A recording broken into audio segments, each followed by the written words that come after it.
My goal is to make this the most raw, helpful, authentic, candid, transparent conversation possible. I'm on stage with three incredible founders, Peter Dixon, Emery Wager, Brian O'Connor.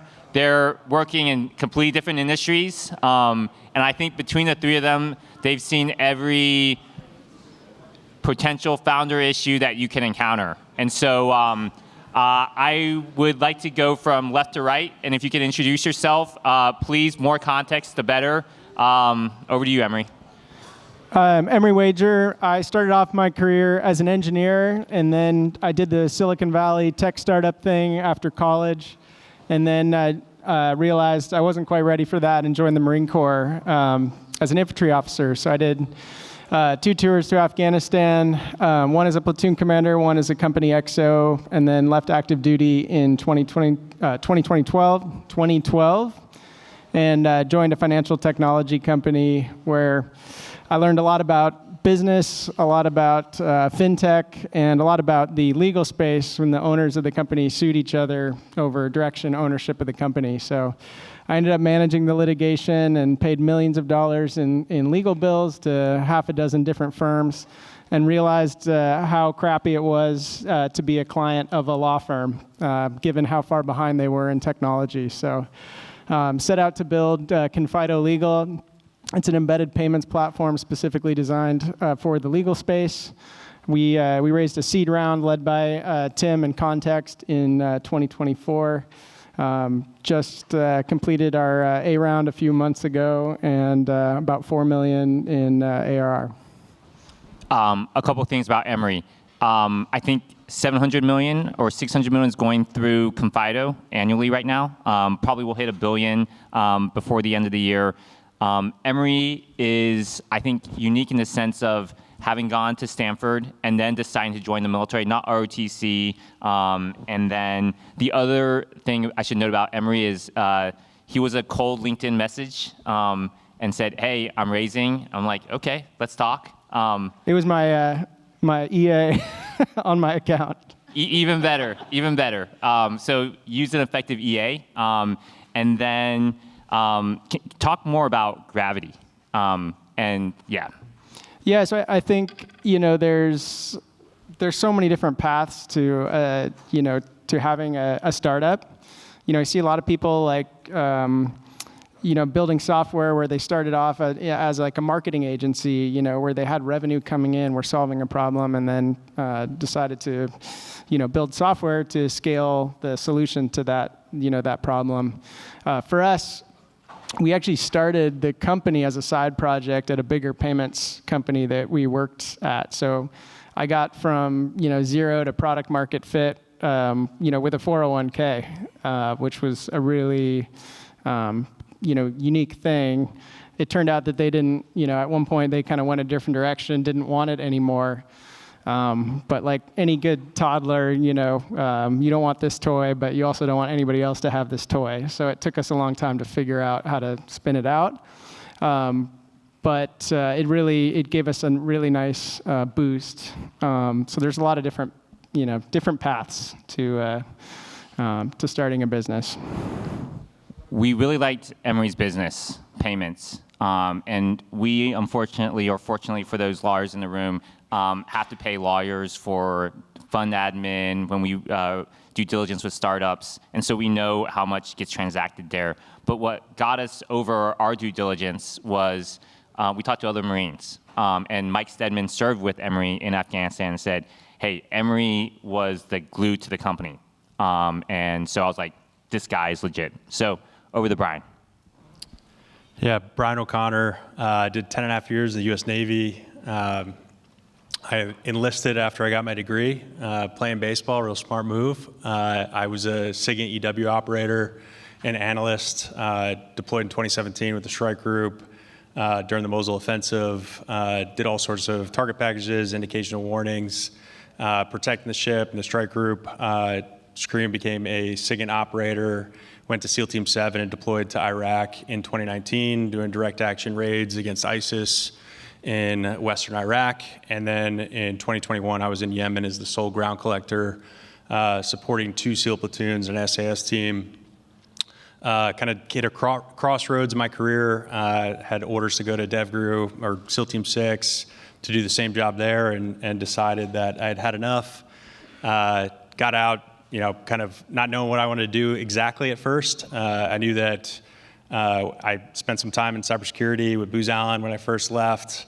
That kind of bored the death out of me, and decided to get back into defense tech. I got into their defense tech portfolio and started building some of their defense capabilities. Also got frustrated doing that at a large prime integrator, and founded DarkSaber Labs, building SIGINT, autonomous electronic warfare kits and payloads for warfighters. So, as you can see, like from the conflict in Ukraine, the RF spectrum is probably the most contested domain. We've sent all of our drones over to Ukraine, and they've all fallen out of the sky. And the Ukrainians have been able to innovate with $5,000 more than our, $100,000 system, which is pretty embarrassing, right? And we don't want to see that, because we want to be able to put the best capabilities in warfighters' hands. And that's just something that's always been near and dear to my heart, right? Kind of like growing up, seeing World War II vets, and I've always kind of had a passion for veterans and protecting people. So, naturally I was diving full into the mission, and just the next generation of autonomous electronic warfare systems that surprisingly don't exist at all today in the Department of War, or really the intelligence community for that matter. Brian is an incredible founder who is relentless.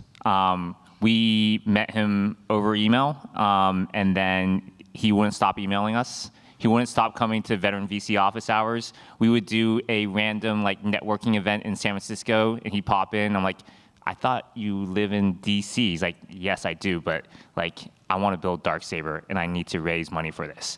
And he's like, I need to raise $5 to $10 million. I'm like, we don't write those checks, and you have no product market fit that I know of.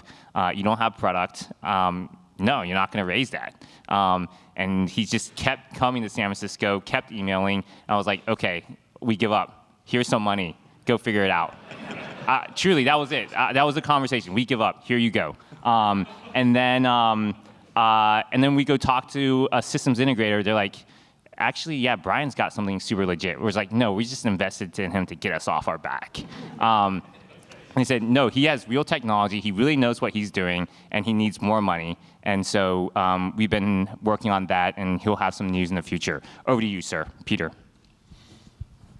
Yeah, it's fun to be up here with different founders with different experiences, and this should be a pretty interesting conversation. Just to get a sense of who's in the room, just do me a favor, raise your hand if you have previously founded a company. Okay. If you are here because you would like to found a company, raise your hand. Okay. Yeah. Okay. And then help me understand, are there folks in the room who are at bigger companies and they're here because they're looking to partner with founders and veterans, et cetera? Just raise your hand if that's you, right? Is that some of the rest of the room? Okay.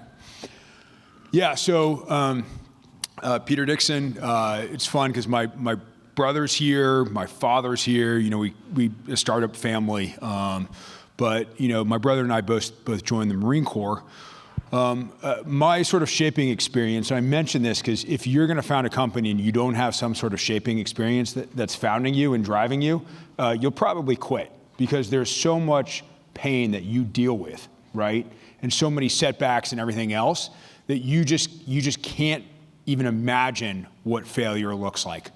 My last company was very successful, and I had people who would come up to me and be like, hey man, did you ever think we would be here? And it's like, well, yeah. I mean, obviously that's not why we were all doing this, right? You just have to have that. For me, and I think probably unique to this kind of room, and I don't normally talk about this, my why is Afghanistan 2007. And I did deployments after that, but this one was rough. We lost 20% of the battalion from a casualty perspective.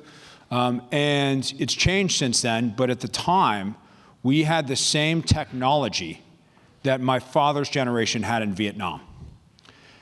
So I'd studied peace, war, and defense at Chapel Hill. And so I knew we were spending more than the next 9 countries combined on our military.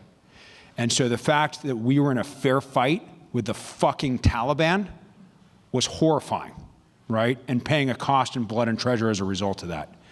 And so I left that experience, and my why ever since has been trying to figure out how is it that we're not bringing the best of what Silicon Valley or Austin or Boston has to offer to the next generation of warfighters so that they're never in a fair fight.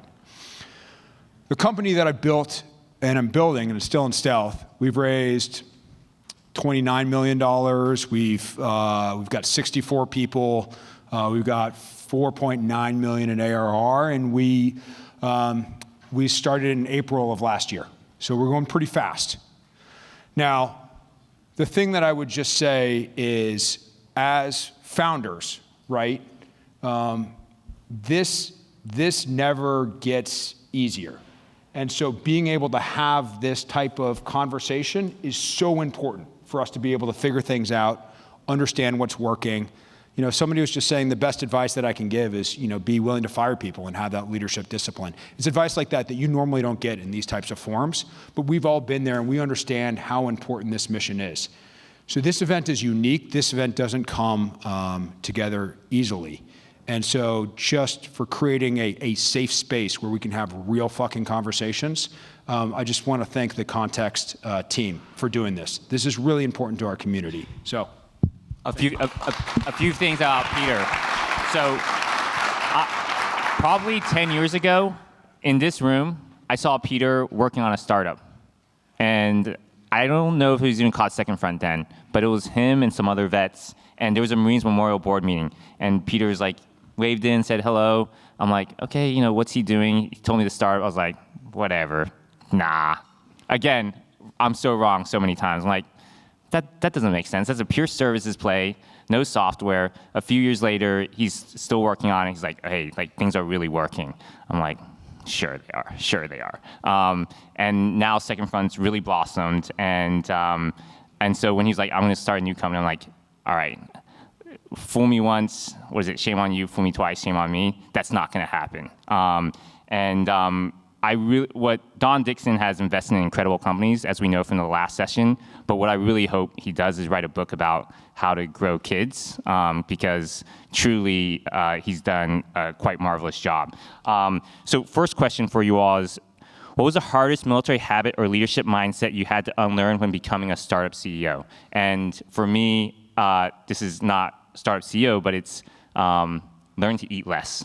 I used to just like eat all the time in the military, and I've learned I can't do that anymore. But more seriously, over to you all. Sales and marketing, like you just don't do that in the Marine Corps. I mean, sure, you have to like sell the mission and whatever to your guys, but that's just not the same. So I went from engineering to the military, which are probably like the two most unsales and marketing-y places that you can go. So for me, it was really learning sales and marketing and unlearning sort of the unlearning to despise those things. So I'm still working on it, but that was a big thing that you just don't get in the military. You know, totally unrelated note. The deployment that Peter mentioned in 2007, we were actually in this exact same spot a couple years later, and we didn't lose a single Marine thanks to their work. So. Yeah, I'd say, like, going back to your question, acronyms. I think acronyms are like one of those things that just come second nature to people in the military. So, you know, especially if you're pitching a defense tech company and you rattle off 10 acronyms that you don't even, like most people would have no idea what you're talking about. And that gets even more technical when you start talking about EW for me, right? It's like SDR, software-defined radio, which, you know, surveillance detection route, like all those types of acronyms that just are like baked into your head. You kind of have to unlearn speaking like that, especially when you're speaking to a more generalist investor as a CEO and like trying to pitch your company and the idea at that higher level with probably a little bit less context than you're used to dealing with. It's great when you're talking with government customers because you can sit there and rattle off 100 acronyms and they know exactly what you're talking about. But that was something that I really had to unlearn, and still to this day have trouble doing that, because it's just kind of the way, I'd say most veterans think is almost in acronyms, right? You want to get as much out as you possibly can in as short a time that you can. Yeah, let me just actually plus one, but both of you said, because that's exactly spot on. So on the sales and marketing side, right, there are two value creation centers, as we all know in any business. There are the people who are making the product, and there are people who are selling the product. What you get when you deal with like Stanford Business School grads is they want to be strap hangers, where they're sort of enabling stuff, and they don't want to map directly back to one of those business centers or one of those profit centers. You need to do one, right, or the other, or show how you map back into it directly. Now, for most of us who weren't, for instance, coding or what have you, that means that we're all in the sales part of that. Even if you're a CEO, like, you should be selling, right? Now, if you're selling, we in the military come and we just think people are natural athletes, you're born with it. So we tend to do pretty terribly at it when we first get out. It turns out, shocker, it's an art and a science. And just like being a professional athlete, you have people who are just natural born athletes. Most of us have to work at it. So you have to do super awkward things like record yourself on a pitch and play it back, which is awful to do, right? And then you need to enforce that discipline across your team as well. That's what allows us to hire veterans who don't know how to do that and teach them rapidly how to do that so they can be successful. Okay, so exactly right. Particularly with acronyms and things like that, especially if you are getting investment into the defense space. And all the VCs now, defense is the hotness, right? Back when I started my last company, it was like $10 million a year into the defense space. Now it's like, I don't know, a few billion, right? 50, I think. Yeah, Jesus. All right, so everybody took their crypto budgets, their crypto funds, and moved them over to defense, and then are now treating our industry like it's a SaaS thing, and they don't really know what they're doing. So when you explain to them the details of what you're doing, right, using acronyms and everything else, it doesn't give them trust that you know it. What it does is reveal to them how little they know. And they don't want to be, right, they don't want to be dumb money. So it starts to make them feel like dumb money, and they don't invest. So you got to find that way to put into their language, right, what you do, and they stop listening in the first 30 seconds, okay? Now, there are a unique number of investors who really aren't investors. They're not VCs. They're company builders pretending to be investors. Context is a great example of that, right? Actual company builders. You can have real conversations with them. But there aren't enough of them to get by. So you have to figure out how to talk to everybody else. And everybody else isn't trying to be right. They're trying to be right on the edge of a crowd, not on an island. If they're right on an island, they lose. They're trying to be right on the edge of a crowd. So figure out how to talk to them, right? That's how you truly win. Yeah, storytelling, just getting really good at storytelling. It's like kind of like a different lens than just briefing. I've talked with length with Mike back there about the difference between briefing and storytelling, because they want to hear a compelling story that really kind of differentiates you from the hundreds of pitches that they hear a month. And how do you get someone to really like feel something when you're having that first conversation? How do you make them feel more than how do you make them, how do you download information on them? You're going to want to like kind of really make them relate to what you're building and relate to you, especially at the early stages of founder. You want to make them feel that they can relate to you in some way, shape, or form, and that maybe that's research early on, but I think that's one of those feelings, and something that I've got a lot better on is like telling the arc of the story and really like coming with like a punchline at the end of it. It's true. At Stanford Business School, Stanford Law School, they don't teach sales. It's like, it's beneath them. And sales is everything. And in the military, in the U.S. Army, maybe not the U.S. Navy, we really like to say everyone should be a quiet professional. As a startup CEO, you need to be a marketing professional. And so you really have to change that mindset. What part of your military background actually helped or hurt you close your first investor or customer? Well, that's easy for me. I mean, I made the connection with Tim because we had that mutual background. I mean, he's probably the best one to ask, how the reason it was closed, but the reason I know we've raised now from subsequent investors, and the reason that they've invested is, it's crazy. Like as a 20-something-year-old kid, I was in charge of a company. It will be a little bit of time before I'm back to the point where I'm leading 200 people. Hopefully not that long, but the confidence that, hey, you've done that before, like you've led a platoon, you've led a company.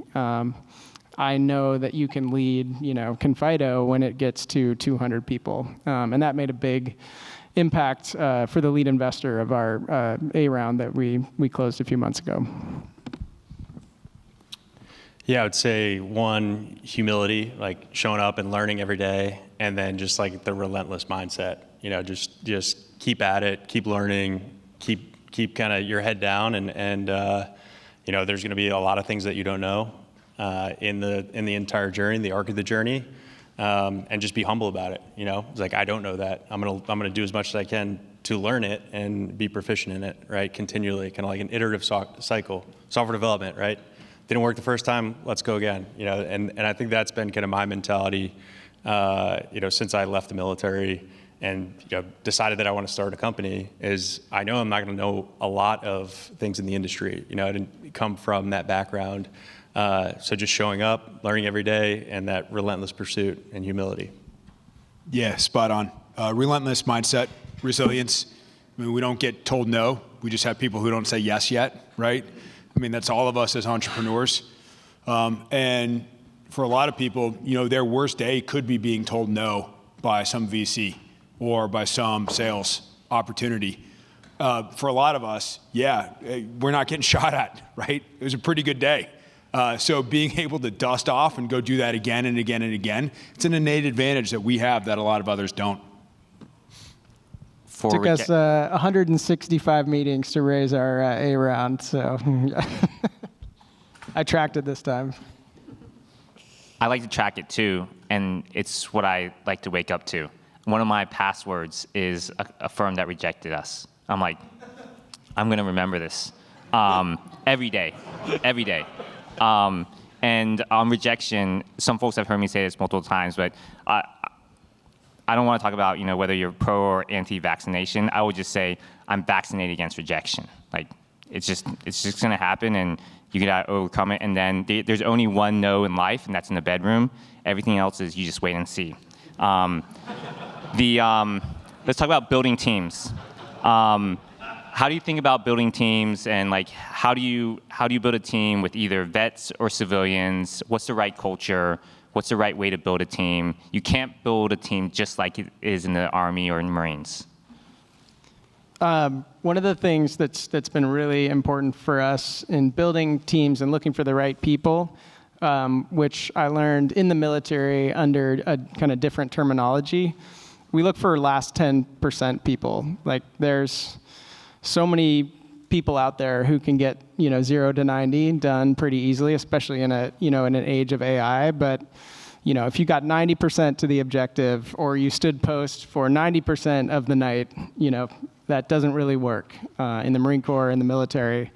And so we've taken that, and when we're looking for someone to join the team, when we're evaluating the performance of people on the team, are they last 10% people? Can they get all the way to the objective and beyond it? Or are they going to stop at 90% when it gets hard? So definitely looking for those last 10% people. And I definitely trace that back to my time in the Marine Corps. Yeah, I would say ownership, right? I hate to quote Jocko on that, but I mean, I think like extreme ownership of like what your craft is and what you're gonna like impact you're gonna make within that team. It also helps like if you know a lot of really good people that are pretty smart, like hire people that you know that are a known quantity. Because like I think this has been brought up in many of the panels is like one of the worst things you could do is hire a bad person that's going to try and burn the company down or steal IP or something like that. So the more, I guess, confidence that you can bring in and be part of the team has really worked for us. People that you trust and you can trust, especially on the leadership team. Yeah, have a mission, right? Hire people who care about the mission and push that, make it about the mission. Don't make it about, building a family, right? At work, that's not what works for. Don't make it about vanity metrics. Don't do one of these startups that, I work at so-and-so and whatever. Just make it about the mission. And then if folks aren't meeting that mission, doesn't mean they won't be successful somewhere else. You're doing them a disservice by keeping them there when they're failing to meet mission, right?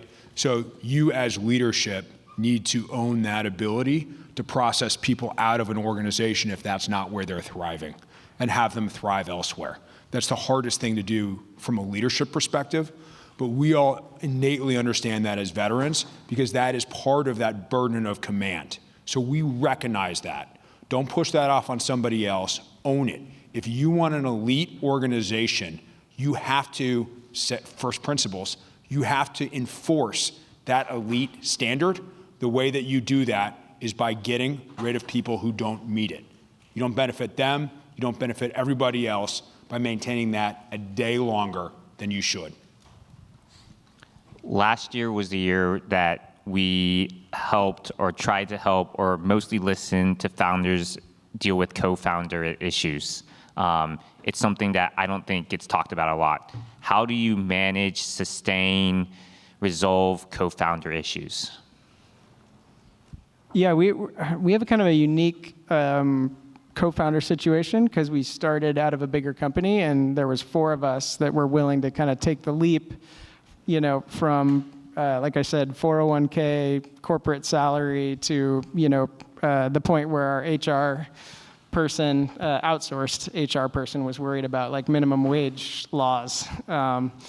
So there's 4 of us and it's really interesting to see like there's some attrition happening, where they were great up to 3 million, but now they're kind of falling off. And we're dealing with that right now where it's like, you will always be a co-founder, but you might not be the COO for the next phase. And that is really, really, tough conversation to have with someone who put their livelihood on the line, took minimum wage until we had enough money to give ourselves a little raise, but it's really tough but making sure that we had the right people for that first stage and people that you do want to be in the trenches with was just so lucky, so important for us. Well, I'm a solo founder, so maybe that kind of resolves some of those issues. But I think I have a lot of employees in the company that have a lot of equity, especially my early employees.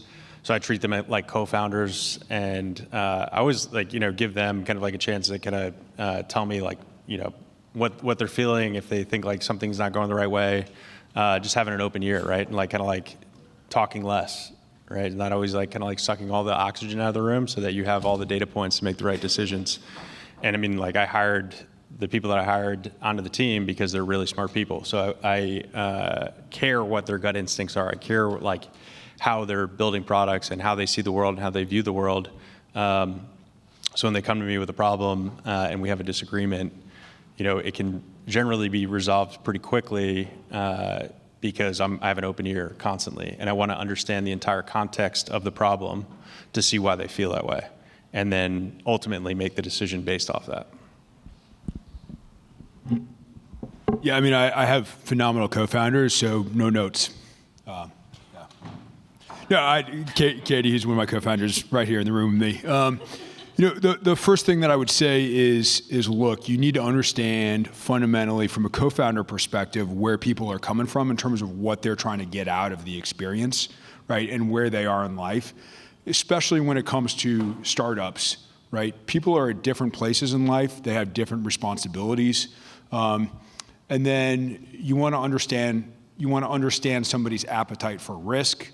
Do they have kids? What are their keep the lights on obligations? It may not look like yours, right? If you're, we all see this being here. If you're in your 20s and you're single, right?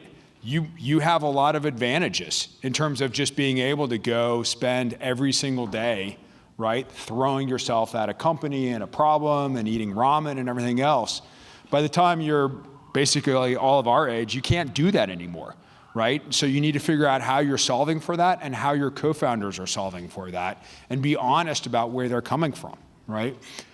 You also need to understand like what is somebody's, and understand this from when you get into it, like a marriage or anything else. What does right look like at the end of the day for everybody, right? I'll tell you, and I'll be specific here because it's helpful. It tends to, for most people in this area, look exactly the same. And it's 10 million after taxes. Because people do the math and they go, yeah, look, if I have kids and I want to support them, right, so that they can be a teacher or something else and still live somewhere near me, right, and I want to live in a 3-bedroom ranch house somewhere within a 2-hour drive of this area, okay, 10 million, I'm good, right? So it's somewhere in that neighborhood. And the reason I name that so specifically is we're so awkward about having that conversation or talking about what that money looks like or what it takes to leave a good, comfortable, frankly, middle-class life anywhere else in the country. We don't name it. We should name it because we owe each other that. Another conversation that I think founders sometimes shy away from, but it's really important, is how to manage your board. You can sometimes have a great company, but the board can be out of control.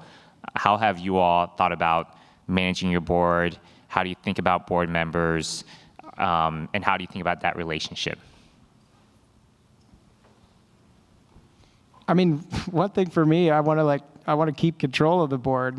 I want the company to control, be controlled by the people who are working there. And maybe that won't always be the case, but that is super important to me. One of our 4 principles as a company is purpose over profit. That came from kind of the mission ethos of the military.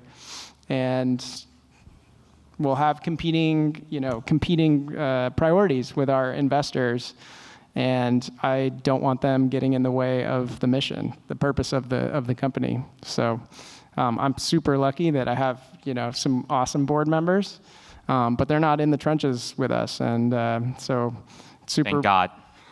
Don't want to be in that trench. You're in different trenches. But it's really important that we keep that. And that, caused us to raise like a little bit less than we probably, could have to go a little bit faster. But that's really, really important. Maybe TMI, but when we invested, Emery's like, we want control of the board. I'm like, okay, what do you mean by that? He's like, my dad's coming on the board. I'm like, what? Like, that's not typical. Talk more about that.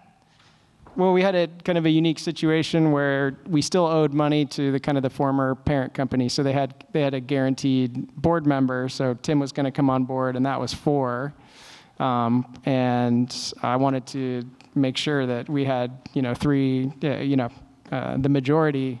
And so I told him like, hey, we're going to put my dad on the board. My CTO co-founder is also on it. So between the 3 of us, we ended up kind of controlling the board, and I had to convince Tim that he was a good person to have on the board, and he's still on there today. So we also convinced the A-round folks that he should stay on the board.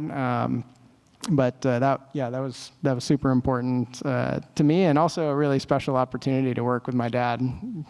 And his dad's a great board member, has expertise in the area, but it's really important.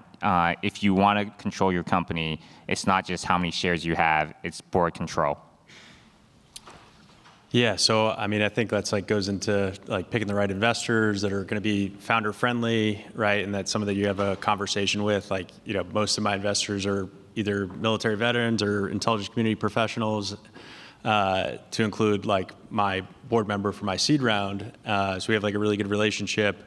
But like business is business at the end of the day, so you want to bake in those controls where you control your company, right from day one. And for me, like it's a 2-person board, but I have 2x votes on any decision. So, if it comes to it, I like exercise that. Not that I intend to have too many, headaches with my other board member, my lead investor. But we've got a great relationship. We talk very often, and making sure that there's no like I gotchas in the term sheet or the financing docs. And I guess that comes to having a really good lawyer and generally Make sure to pay them. What's that? You got to pay them. Yeah, and you got to pay them. Give a few basis points to Confido. Yeah. So, I mean, it's super important. I think like the early stages that you don't have like some like sneaky clause stuck in the term sheet. Hence, you want a pretty good law firm representing you. Yeah, look, there aren't many do-overs in this. So, if you're like, oh, I just found out about QSBS stacking, but I've already started my company, it's too late, you can't do it, right? If you didn't read some of the fine print, right, when you were doing some of these agreements, some of the, you gave somebody permanent, you gave somebody permanent information rights, okay? Then you need to explain that in every single round going forward on why this particular firm has something, right? You have to figure out how to sunset things or whatever. You only get so many red flags in each round. And so you really need to be careful as you're structuring any given iteration to not only just play out how that affects the dynamics, but how that affects the dynamics going forward so that it doesn't impact your future raises. We were talking about this. I'm on a board that isn't mine as an observer. And, how do you make sure that board is, that people don't lose the plot, right? In the military, we talk about supporting versus supported, Ting and Ted, right? The board's supporting, it's not supported. So when you start doing things like setting up subcommittees of the board and creating little empires and doing all of that stuff, or wanting the board to have an active hand in the recruitment and vetting of the CFO, and then that creates a separate channel to that CFO, or all of those other things, those things stack and just start consuming more and more and more of the CEO's time. And the CEO's time is pretty precious. So we all understand those, Steve Jobs, Apple board type of big stakes made for movies showdowns. Some of us have experienced them, right? Most board meetings, it's a unanimous vote every time, right? It's pretty mundane. There's very rarely those daggers drawn type moments, but it's, I think, more insidiously that creep of how do you keep that into being a supporting asset to you as a CEO and not something that starts draining more and more of your board time, right? Because at the end of the day, what you're evaluated on is revenue and other milestone objectives, and how happy your board with it is as you in terms of having a really polished board presentation is not ultimately why they are going to keep you in that role or not. And so you just need to keep that in check. I have a few more questions, but if you all have questions, please start lining up behind the microphone so we can get to your questions, because we're going to wrap this up on time. What do you all wish you had done differently? You mentioned day one, QSBS, and other fine print. Anything you wish you had done differently on day one or month one? Might need a second. Okay. Yeah, I mean, I think as a first-time founder, you're just like, again, they're learning everything. And I'd say, for me, I'm trying to solve a mission that I'm like intimately familiar with. So like a SME in that subject. So I know like kind of, leaving the military and still being very well connected with some of the people that I, stayed in touch with, and then kind of through the network, fostered relationships with, knew that there's a very specific problem. But most people aren't just going to take your word for it, right? So you want to go and immediately like kind of show that validation, really start forming those relationships up. whether that's in the terms of CRADAs or contracts, like when you're talking defense tech specifically, but really just getting that early customer validation, which is not as easy as, like a web app service. Well, we've got, 30,000 customers and we've got, a few 100,000 in revenue. In defense tech, you need to build the capability before you ever have revenue. Otherwise, you're not going to get a government contract. So as Mike Stedman would say, business on hard mode. So I think, that would be the one thing that I would say, like, have the conversations with investors. And it's just like always kind of a game between, showing traction and, getting investment in order to build those capabilities. So one of the things I would definitely do differently, when we were part of a bigger company, we at one point we had about 20 people working on, I'll call it like the project, our startup. And then when we spun it out as a separate company, we went down from 20 to 4 people, and the company took off like a rocket ship. So it was a really good lesson in like trying to minimize the number of people who have like 1 foot in, 1 foot out.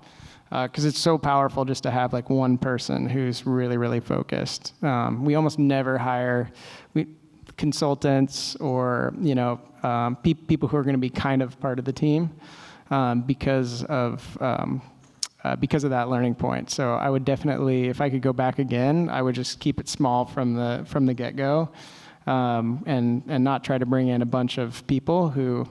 We call it like shower energy. We want people who are like thinking about Confido when they're taking a shower and like they're coming up with, the ideas. And if they're not doing that, we don't want them.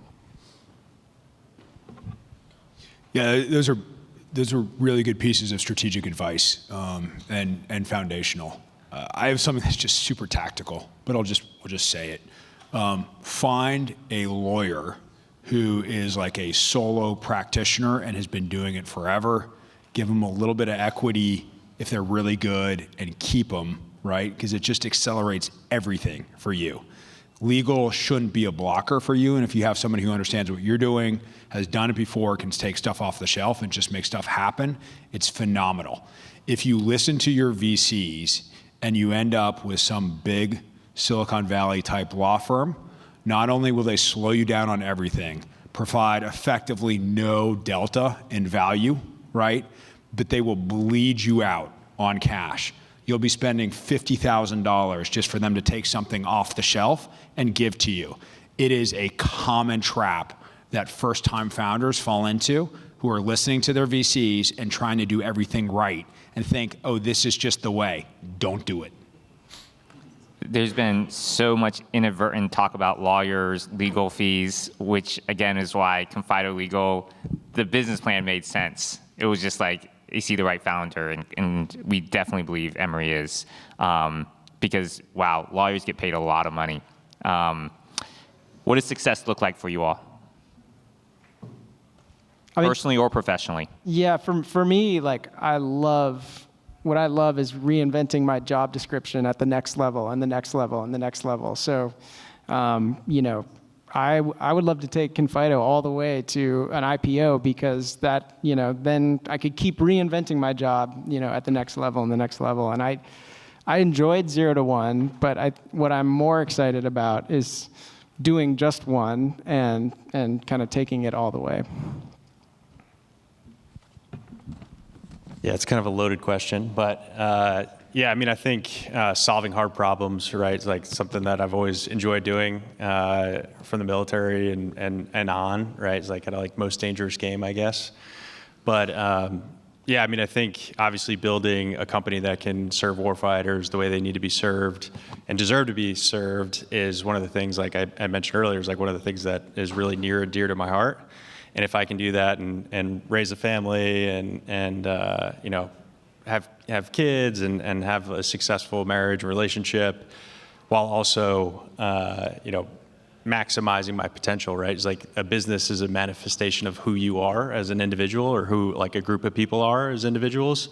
And I just think that's like, there's nothing better than that. There's nothing better than, being able to kind of like show the world who you are and what you're doing and why it's important. Yeah, everybody thinks that we've kind of won from a defense tech perspective, right? Wake up here. 4% of the available contract value on any given year goes to NTDCs, non-traditional defense contractors. That's all of us, 4%. You take out SpaceX, it's like 2%. We're barely scratching the surface, right?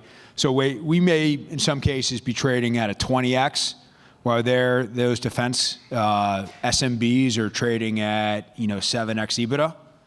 So success for me seems to be those two communities coming together in a sustainable national security innovation base, because the billions of dollars that's being dumped into defense tech, if we can't figure out how to actually integrate it with the folks who own the contracts, which took years and years to develop and win, if we can't figure out how to make that transaction complete, right, all of this will go away. And private capital will never trust our community again. So as we're all sort of patting ourselves on the back for building the next Anduril or Palantir, we need to actually look at the numbers and figure out how to make this sustainable, because we are not there yet. My last question, and then we'll go to the audience. Brian brought this up, work-life balance. How do you achieve that? Is there such a thing? I'll get very tactical too. I mean, one of the best things I did with my wife is we did like marriage counseling. And, it wasn't like there was an existential like, oh, we're going to get a divorce. But it was just really, really helpful to develop a common language. She's, got a big job that takes a lot of her time. She does a lot of traveling. I do a lot of traveling. And so, really putting effort into like putting work and kind of like defining it as work. Sometimes I think of like building Confido. Technically that's called work, but that's to me, that's like fun. But you have to actually, I found, put work into, relationships. Because before it just sort of happened naturally, but now, with startup kids, job, getting some help and actually putting work in was really, really helpful. So the work never stops. The work never stops. And Emery's literally handing the baton at the airport with his wife as like he's landing, she's going. That's the vibe I get. Yeah, the last month that's been the way. Yeah, I'd say there's probably no balance, but similarly, like marriage counseling, super helpful, gives you kind of ability to communicate. We've been doing that for a long time. So I think that's just helpful to kind of like have like a common ground, a safe space, make things work. And then, I think a lot of it kind of, especially as a founder, you just have to do things. Like there's just no other choice that you have to go to an exercise or meet a customer or, go take a meeting with a VC. So there's like, the idea of balance or a schedule. I mean, and a lot of times we prioritize things on the schedule like it is just another point of work. And that's been super helpful. My wife's a planner, so she likes to know like when and where we're gonna meet, go to dinner, spend time. So yeah. One other thing I'll add is we just outsourced like everything we possibly could, like laundry, cleaning, yard, like just everything that can be like reasonably outsourced. I'll do it. Like $40 a week to do the laundry is well worth it. I agree. I've done largely the same, because you have to grab the quality time because you sacrifice quantity time. This morning when I was leaving to go to work, my 3-year-old saw me, and she just burst out crying because even though I've been in town, she hasn't seen me in 3 days. And this is just sacrifice. It's just a lot of sacrifice. And so you just have to go into that eyes wide open. You have to talk about that with your family and your spouse or your significant other. And you just need to be transparent that you're making sacrifice, but you're doing it for a bigger purpose and for the future of your family. I don't know what else to say. There is no work-life balance. That's what we signed up for. My dad and mom, typical tiger mom, tiger dad, like you can never not be working. Like you should always be working. And these days they actually tell me, no, spend more time with the kids. And I'm like, whoa, like, when did that happen? But family is critically important. You, sir. Thank you to the incredible responses from the panel. My name is Param. I'm building semiconductors for extreme environments. We will need to raise significant capital over time, and with that, probably board seats. So my question is around what are the considerations you have around building a board that can really harmonize, I think, something I see at odds at times, the best intentions of the founders with the best future prospects of the company? I mean, I'm just really skeptical. Like I said, like I don't even know if that's like realistic in all cases. So I try to think about like what is our, I think there's a huge like over-index out in the world on time, like, and we all want to do it faster, get it done, quarterly earnings, blah blah blah. But if we can deprioritize time, then you might make different decisions about how fast you bring on people who are not like aligned necessarily. Definitely not 100% aligned with what you want to accomplish and what you want the company to accomplish. So, if possible, anytime like we try to deprioritize time and just be okay, if it takes a little bit longer. And the great thing about that is you can kind of dream bigger because you're not like in your mind constrained with, man, I can't get that done this year. It's like, no shit. So thinking a lot, seeing if you can, deprioritize time and then figure out, what is the way I can build this board. And if it takes 10 years instead of 5, like, if you have the resources to allow that to happen, is it really going to be that big of a difference to you? That's what I would say.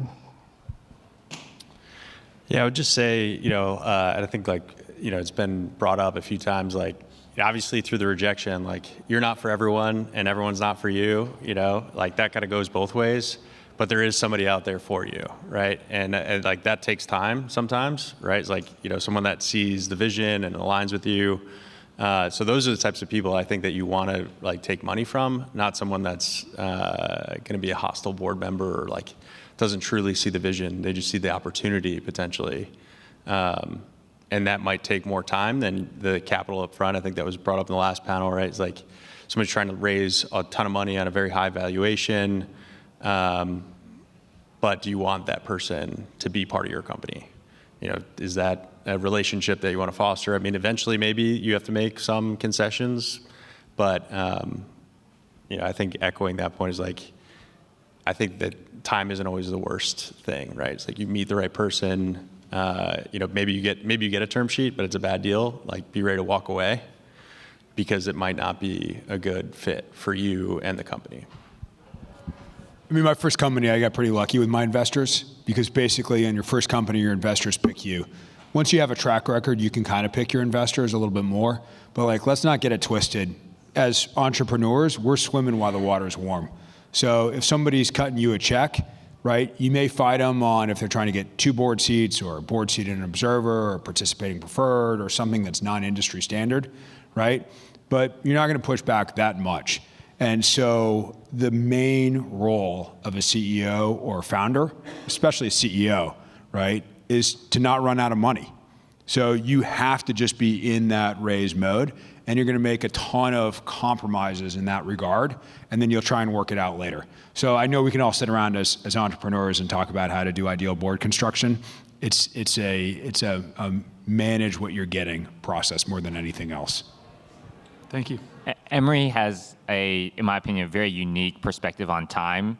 Every time we talk, it's like, well, when's disbursements going to happen? Well, how do you feel about this valuation? I feel like you could do better. He's like, we're going to do just fine. Time is on our side. We're going to hit these metrics. We're going to hit these numbers. And he's proven it to be true. Disbursements has happened. Disbursements is coming through. And I think, I'm not saying as eloquently as Emery did, but like, think of time as it's on your side rather than it's not on your side. Over here, sir. Yes, sir. John Casray, CEO founder of Mayim Flow. We help predict and prevent water and liquid damage in infrastructure, including data centers and municipalities. We won TechCrunch Industry Award, and we'll be heading to South by Southwest as a top 5 finalist company. My question to all of you guys is, based upon that information, it might be a little tough to answer it, but given your experience, what should Mayim Flow focus on next? And what 2 or 3 milestones should we hit in the next 8 to 12 months, or 8 to 12 weeks, I apologize, to prove we're on track? Yeah, I can't answer that for you. You're going to have to, do that. Sorry. Yeah, is there any investors? They're looking for certain things. They're looking for certain milestones, right? Certain metrics. Yeah, I mean, I think maybe venture capital isn't always the right approach to that. So maybe it's private equity. They might take more of the company, but they might also come with a bunch of services to that. I would say what's the industry standard? What's the market cap? There's a lot of dynamics that go into your specific trade. And I don't know exactly what that looks like. I know you mentioned state and municipality. So, what is the total market?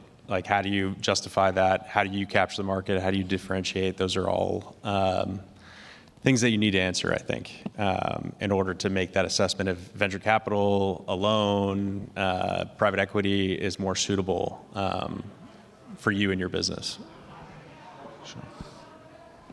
Yeah, look, I would just say, especially raising, right? It's an art as much of a science. So if you have that type of cred, clearly, that's a similar process of winning those awards as to winning capital. So I just go back to what worked for you there, and then just try and pull that through to the VC conversations that you're having. Figure out what worked for you in that, and then run that forward. If you're winning those types of awards, you should right now, without having to get some additional milestone, et cetera, you should be in a position to be able to raise capital. I'm infantry stupid, and my response is customers, customers, customers. Just learn from them, get them to pay you whatever you can. Investors are lemmings. If you have customers, money talks. Thank you. Hey guys, I'm Mike. Thanks for doing this. I'm currently active duty and still working on my startup for the first time, about a month in now. The question I have is, how do you identify people to be your co-founders in a completely different field that you've worked in for the past 10 years in the military? Yeah, find a CTO that's done this before, that engineers will quit their job to work for, that actually has a track record of delivering product roughly on time. Yeah, that just depends. I think, who do you want to bring in to, because I've had situations where talking about potentially bringing somebody in that might be great on paper, but they're a terrible person, right? And that's the last person that you want to bring as a co-founder to your team. So, I think it's that, for me, it's different. I know a lot of smart people. I'm friends with a lot of smart people. So it was pretty easy for me to decide to who to bring in as a CTO, as, CRO, right? Those were easy decisions because we've got a lot of alignment. It's a lot harder. I think it's that's like a marriage, right? It's when you're going to try and bring somebody into your company and build something together. Not just for a year, it's, a decade potentially that you're going to be with this person every single day. So just, I'd say that's the evaluation metric, however you make that in your own head and your own industry, because it's a huge commitment and that could be a make or break. For anybody we bring in the company, we try to figure out how long can we work with this person before actually working with them. Whether, it's hey, maybe we can only get a project, but maybe they can be, an advisor for us over time. Like I said, we don't really like someone in the trenches who's not 100%, but can you have we've done trial periods kind of thing, 6 months. I would say it's been really helpful to see, how a person works before they actually come work with us. So, Sir. Thank you. Awesome. So, quick question. Isaac Miller, founding CEO of Arclidian. My fellow Marines will understand having to do more with less. I remember being told, hey, get this aircraft in the air. You look around, you have 2 rolls of duct tape and some chewed gum. And you're like, all right, let's get this aircraft up. So what lessons have you learned early on in being scrappy?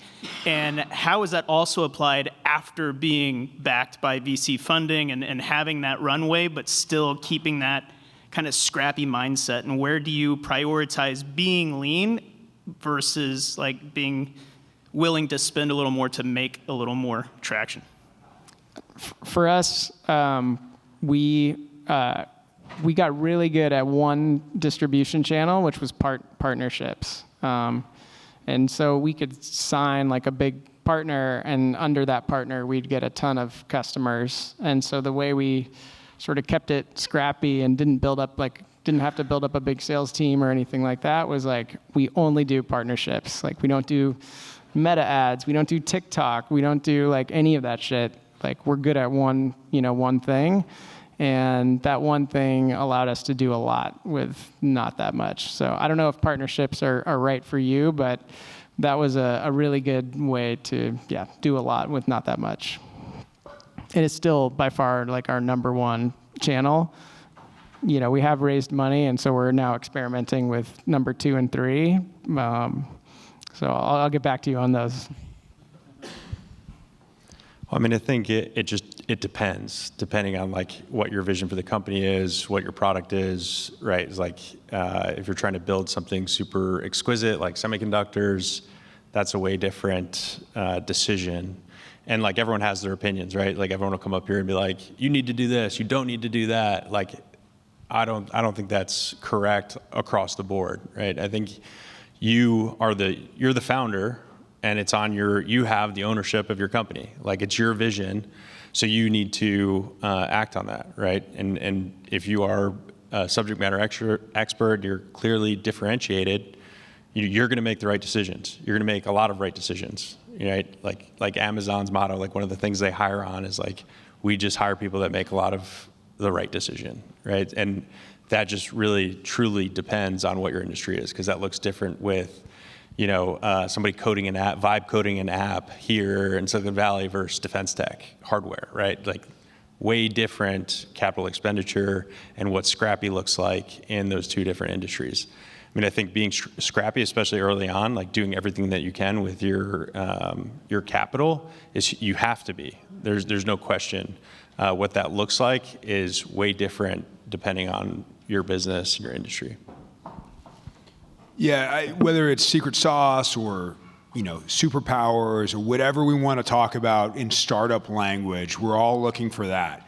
But we in this room all have the same thing that can be a superpower for us, which is we can look at somebody's LinkedIn and their military background, and we can know just by looking at it whether they were a high performer or not. And we know, as most of us being post 9/11 veterans, that we are not charity cases. We all voted with our fucking feet, so did everybody else, and we are the best and brightest of what America has to provide. And not only that, we're the most dedicated, which matters more than anything else in entrepreneurship. So this is your secret power, just like it's my secret power, just like it's their secret power. Our ability to work with this community, to hire veterans, to build out the future of this country, that's what we all have. Use that. Love that. Love that. One thing on scrappiness real quick is we've said it the past couple of days, the companies that we admire are super scrappy. JP Morgan has a fortress-like balance sheet, which means they're not spending that. They're protected. The second time that came up is Cameron McCord at Nominal. He said he raised like 60 or 75 million from Sequoia, and he also said he never touched that money. And someone that I respect that is the complete anti-capitalist is Diogenes. Like, Alexander the Great went up to him and said, like, hey, like, you're living like you don't need money. He's like, I don't need money. I respect those who don't need that and who are, whether it's scrappy or a mindset. I really want to thank Peter, Brian, Emery for being great Americans, great veterans, great founders. Everyone give them a round of applause.